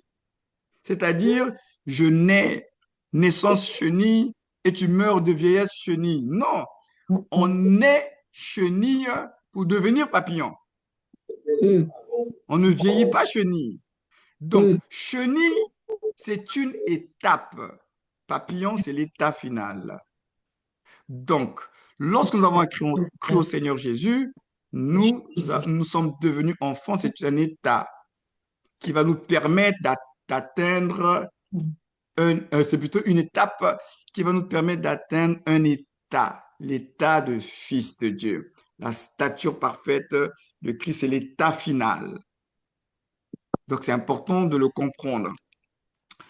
C'est pourquoi je dis que fils, c'est un état de beaucoup de choses, c'est un état de conscience et de maturité. Fils, c'est un état de conscience et de maturité. Ceux qui atteignent l'état de fils, ce sont des enfants qui ont pris conscience d'un certain nombre de choses qu'on va voir par la suite. Et c'est cette prise de conscience-là qui va les amener à la maturité. Donc, ce n'est pas une affaire de slogan, de titre comme ça en passant, hein. Nous sommes dans un processus. Retenez cette affaire de chenille et de papillon. Nous ne sommes pas destinés à rester des enfants. Nous sommes destinés à être fils. C'est pourquoi on a lu le texte tout à l'heure. On a dit que ceux qu'il a connus d'avance, il les a prédestinés à devenir semblables à l'image de son fils. C'est une affaire de fils de Dieu. C'est pas une affaire d'enfant de Dieu. C'est une affaire de fils de Dieu. Mais on ne peut pas être fils de Dieu sans passer par l'étape qui est l'étape d'enfant de Dieu. C'est l'enfant nous fait rentrer. Mais ce n'est pas l'enfant qui jouit de l'héritage. L'enfant est manipulable et l'ennemi peut jouer avec lui. C'est pourquoi croire en Christ, c'est une chose, mais ça ne suffit pas. Il faut demeurer en lui, il faut croître en lui pour pouvoir vivre la maturité qu'il faut. Fils, c'est un état de conscience et de maturité. C'est un état de conscience de quatre choses principales. Ces quatre choses principales, je parle de conscience, c'est pas d'information. Il faut qu'il y ait de la conscience. Il faut qu'il y ait de la conscience. Et c'est pourquoi vous les voyez juste en visuel. Mais parce que à ce stade, on reçoit beaucoup d'informations et je ne veux pas que vous en ayez trop. Mais vous gardez ça en visuel. La prochaine fois, nous allons continuer. On va rentrer en détail. Mais retenez pour ce soir que enfant est un état, fils, plutôt enfant est une étape, fils, c'est un état de conscience. En d'autres termes, dans des mots les plus simples, c'est que le fils, c'est quand l'enfant de Dieu prend conscience d'un certain nombre de choses. Donc cette conscience sort de l'enfant parce que l'enfant porte potentiellement en lui le fils. Le fils, il est caché dans l'enfant. Donc, c'est important de comprendre que c'est une affaire de conscience. Dieu ne parle pas pour parler aux hommes. Dieu n'affirme pas et ne déclare pas dans sa parole juste parce qu'il a envie de parler. La parole de Dieu, les déclarations de la parole de Dieu nous concernent. Si Dieu te dit que tu es mon enfant, c'est vrai, il n'est pas en train de te flatter. Dieu ne parle pas pour flatter les hommes. Donc, quand le Saint-Esprit a inspiré les Écritures, c'était pas pour flatter l'ego des gens. C'était pour révéler le cœur de Dieu, révéler l'amour de Dieu, révéler la place que nous avons dans le cœur de Dieu. C'est pour cela que Dieu nous parle. Et quand Dieu nous parle, c'est une affaire sérieuse. C'est pourquoi, de la même manière que autrefois, n'ayant pas la révélation que nous avons aujourd'hui, mais déjà le peu qu'ils avaient sur Dieu lui-même en tant que Dieu. Et j'aime bien lorsque on parle d'Esdras et de ses contemporains. Déjà, on dit que on lisait la loi de Dieu, ils étaient tous en train de trembler, tellement ils réalisaient que c'était Dieu qui leur parlait. Ils tremblaient à l'écoute de la loi de Dieu parce que c'était la parole de Dieu. Et je pense également à Samuel dont la Bible dit, il ne laissait tomber à terre aucune parole de l'Éternel. Nous, aujourd'hui, nous avons bien plus que ce que eux avaient. Nous avons le Saint-Esprit. Nous avons la parole révélée. Mais que faisons-nous de la parole? Autrefois, quand Dieu parlait, ainsi dit l'Éternel, on prenait ça au sérieux, hein? Mais aujourd'hui, quand Dieu est en train de nous parler là, avec des déclarations, aussi fracassantes sur notre identité, sur notre héritage, sur notre autorité, notre mission, notre destinée. On ne prend pas ça au sérieux. Ces choses, on les met de côté, on cherche d'autres solutions. C'est ça ce qui est dommage. Pourtant, c'est la parole de Dieu. Frères et sœurs, notre plus grande souffrance, c'est notre ignorance et aussi notre manque de considération de la parole de Dieu. Je vous dis la vérité. Si nous cessons de déconsidérer, parce que de toutes les façons, si nous ne prenons pas la parole de Dieu au sérieux et que nous la déconsidérons, on va être des vrais ignorants, justement. Donc, une partie de notre ignorance est due au fait que nous ne considérons pas la parole de Dieu à sa juste valeur. On ne prend pas ça au sérieux. Dès l'instant où nous ne prenons pas la parole de Dieu au sérieux, on ne la considère pas, on est des ignorants. Parce que c'est lui qui est la lumière, c'est lui qui est la vérité, c'est lui qui est clair. Si vous chassez la lumière, qu'est-ce qui va rester? Les ténèbres. Vous savez tous que les ténèbres, ce n'est que l'absence de la lumière, n'est-ce pas? Les ténèbres, ce n'est que l'absence de la lumière. Quand il y a ténèbres, c'est qu'on a chassé la lumière. Donc, si nous voulons évoluer, il faut qu'on cesse de rester dans les ténèbres et qu'on accueille la lumière. Aussi longtemps que nous allons déconsidérer la parole de Dieu, aussi longtemps que nous ne prendrons pas la parole de Dieu au sérieux, comment vous pouvez prétendre être dans la lumière et que tout marche dans vos vies et vous chassez la lumière, vous n'en voulez pas, vous rejetez la vérité et la lumière, mais de l'autre côté, vous voulez quand même jouir les bénéfices de la lumière. Ça n'a pas de sens. Si nous voulons vivre et jouir des bénéfices de la lumière et de Dieu, mais il faut demeurer dans la lumière. Et pour demeurer dans la lumière, ça commence d'abord par demeurer dans sa parole. Aimer sa parole. Et après, ça vous emmène à aimer sa présence. Toutes ces choses-là, frères et sœurs, si vous les aimez, si vous les appréciez, vous allez voir que votre vie va commencer à changer. Parce que vous avez accueilli la lumière. Vous avez reçu la lumière. Affaire de vie chrétienne, là, c'est une affaire de réception seulement, hein. C'est lui qui donne, c'est pas vous. À tous ceux qui l'ont reçu. Il est le don. Nous recevons le don, on est devenu enfant de Dieu. Si on veut encore évoluer dans la vie chrétienne, là, il faut encore recevoir les grâces de Dieu. On reçoit les grâces de Dieu qui viennent du Saint-Esprit. On veut encore évoluer, il faut recevoir. On reçoit la parole de vérité. C'est une affaire de recevoir et d'accueillir les choses de Dieu. La vie chrétienne, c'est une affaire de recevoir parce que c'est lui qui est le donateur. C'est la grâce nous donne. La grâce donne. Et Dieu, il a beaucoup de cadeaux qu'il nous a réservés dans sa grâce. Mais donc, quand la grâce donne, il faut qu'elle trouve des mains pour recevoir. Il faut qu'elle trouve des cœurs prêts à recevoir. En d'autres termes, quand la grâce donne, il faut qu'elle rencontre la foi qui reçoit. Il faut qu'elle rencontre la foi qui dit Amen, qui accueille le cadeau de la grâce. Donc ce soir, beaucoup d'informations, c'est vrai, mais c'est important pour nous ce soir de revenir et d'insister sur ces points. Ces points qui sont des points de fondement, de fondation pour la foi. Un ministre de Dieu, nous allons commencer par le voir ce soir, il est avant tout un enfant de Dieu. Mais un enfant de Dieu en devenir de manifester le Fils de Dieu. Parce que au final, nous comprendrons que celui qui sert Dieu, le ministre de Christ, ce sont ceux qui sont dans l'état de fils. Le bon service se fera avec les fils et non avec les enfants. Parce que les enfants font beaucoup de bêtises. Les enfants se découragent vite.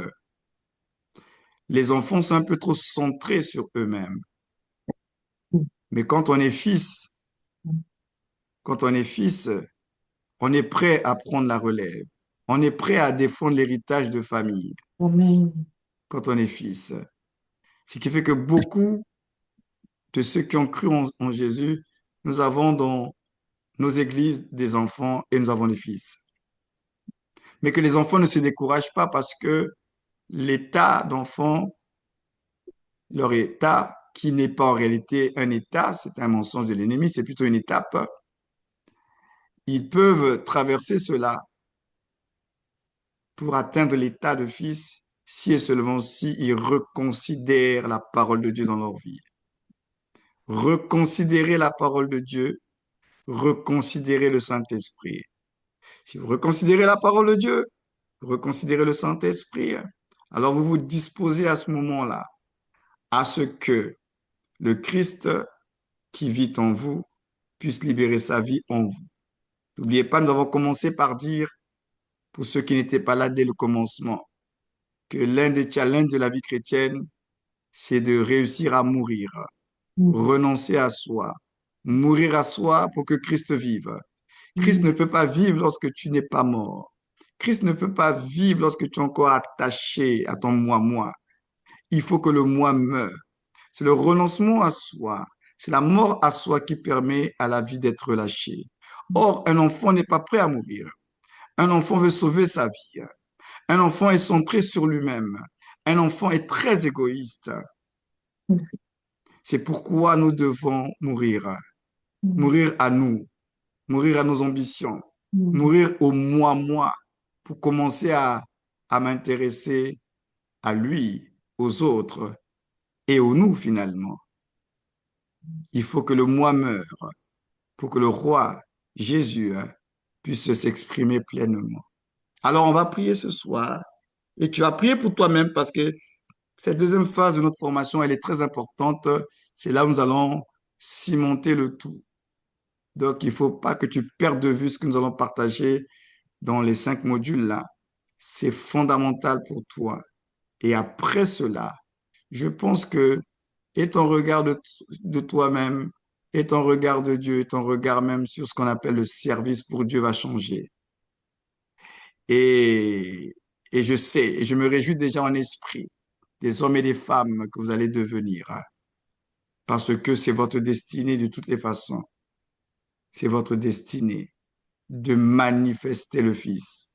Alléluia. Donc, vous allez prier un petit moment pour vous-même et je demanderai, bien entendu, au pasteur Pavel qui est connecté avec nous ce soir, de nous bénir, de nous recommander à la grâce de Dieu et de prier pour chacun de nous afin que ce que nous avons reçu ce soir, vraiment que le diable ne vienne pas voler la semence. Alléluia. Alors, on va prier d'abord ensemble une petite minute et ensuite le pasteur Pavel prendra la parole pour nous recommander à Dieu. Alléluia. Merci Seigneur. Oh Dieu, merci. Merci parce que tu nous aides encore ce soir à voir un peu plus clair sur qui nous sommes pour toi à tes yeux. Seigneur, pardonne-nous d'avoir souvent fait le choix de ne pas chercher à te connaître toi, mais plutôt ce que toi tu nous donnes. Nous n'avons pas souvent été attentifs à tes besoins à toi. Nous avons été trop centrés sur nous-mêmes. Nous nous sommes comportés comme des véritables enfants, en Christ, bien entendu. Certes, nous ne sommes pas des athées, mais étant en Christ, nous n'avons pas compris toujours les mécanismes du fonctionnement de cette vie-là. Alors, Seigneur, je viens pleurer ta grâce et ta miséricorde sur chacun de nous et aide-nous à être ses serviteurs et ses servantes selon le cœur de Dieu. Nous voulons être des serviteurs pas que de Dieu, mais nous voulons être des serviteurs de Christ. Parce que de toutes les façons, si nous sommes serviteurs de Christ, de façon naturelle, nous sommes des serviteurs de Dieu. Ce n'est pas dans l'autre sens. Et nous avons inversé toutes les valeurs, Seigneur. Et nous sommes tellement concentrés, croyons bien faire, alors que tu nous as montré le chemin. Le chemin de tout s'appelle Jésus. Il a dit, je suis le chemin, la vérité et la vie. Alors aide-nous, Seigneur, à travers cette formation à revenir sur le chemin. Il n'y en a pas deux, il n'y en a pas trois. C'est Jésus. Aide-nous, Seigneur, à ne pas être des auditeurs oublieux et à ne pas être des simples lecteurs. Mais nous voulons apprendre à contempler le Christ à travers la méditation, à travers les Écritures.